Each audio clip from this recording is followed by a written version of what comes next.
Hi again, this is Troy Dreyer coming to you from Streaming Media East 2016 in New York City, where I'm talking with some of the thought leaders in the online video space. Joining me now is Diane Strutner, Vice President of Sales and Business Development for Nice People at Work. Thank you. And you were on a panel today talking about the technical challenges of live streaming, which there are many because there's so little room for error. Yeah, you have an entire audience that's waiting for their favorite sports team to play or their favorite actor to show up on the red carpet, and you want to make sure that their experience as a user is up to par, and especially when we talk about OTT, has the same qualities as they might get through a linear channel. I think that's what everybody's pushing for these days. Absolutely. If you create some disappointment, you're going to have a lot of angry people turning to Twitter and bad-mouthing your company. Yeah, exactly. I think the time you have to really fix a problem is really the time it takes for someone to post something to Twitter. But what can often happen is some misinformation as well.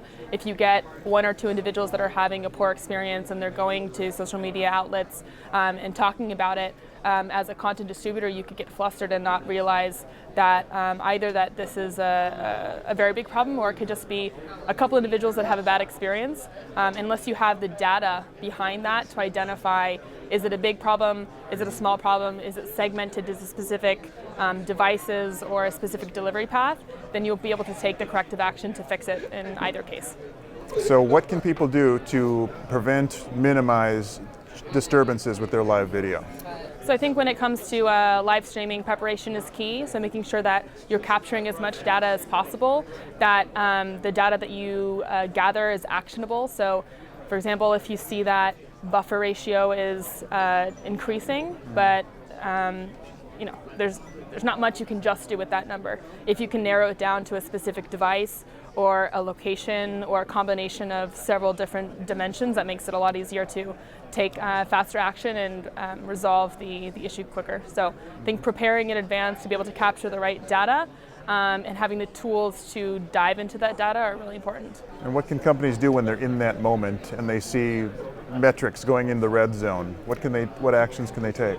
Definitely. So oftentimes during live events, they set up these operation control centers. Ideally, you have all of your vendors on a call together, and you can get information from one source. And if it's affecting or it's revealing issues that are taking place on other things that can be controlled during the delivery, like the CDN, for example, then you can get on the phone with the CDN and say, hey, we're seeing issues on your network or even on a specific node on your network. And then they can change delivery off to another node or another CDN altogether, and it can help alleviate those issues while the video is being streamed and prevent any users from turning off of the program.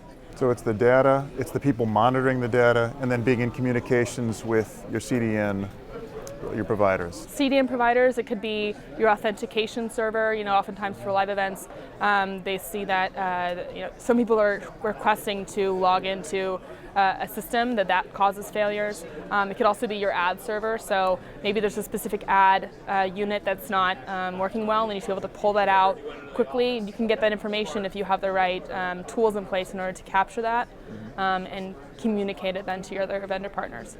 Excellent. Well, that's good advice. Thank you so much, Diane. Thank you. And this is Troy Dreyer coming to you from Streaming Media East.